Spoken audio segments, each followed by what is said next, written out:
Welcome to Sweet Life Beat Life. We hope this video helps. In this video, I will explain how to replace a rear wheel bearing on a Toyota Tacoma. To begin, gather your essential tools and prepare your workspace for safety and efficiency. You will need a hydraulic press, a specialized Toyota axle bearing tool, and a reliable torque wrench. Don't forget common hand tools like sockets, wrenches, and snap ring pliers. Safety first, so have jack stands and wheel chocks ready. Next, we'll focus on safely removing the axle. After lifting your Tacoma and removing the wheel, carefully detach the brake caliper and rotor. Remember to hang the caliper to avoid stressing the brake hose. Then, disconnect the ABS sensor and the brake line bracket.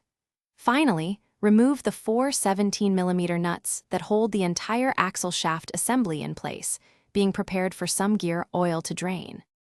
This is the core of the job, replacing the bearing itself.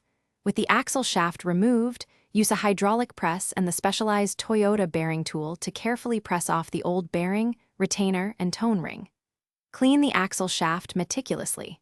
Then, using the same press and tool, install the new bearing components, paying close attention to their correct orientation. Don't forget to install a new axle seal into the housing. Now, let's put everything back together. Gently slide the reassembled axle shaft back into the housing, ensuring it seats correctly. Torque the four-axle flange nuts to 41 foot-pounds in a cross pattern. Reinstall the brake rotor and caliper, tightening the caliper bolts to 91 foot-pounds. Reconnect the ABS sensor and brake line, then bleed the brake system to ensure proper function. Double-check all fasteners for safety. Thanks for watching. Consider subscribing if we helped you.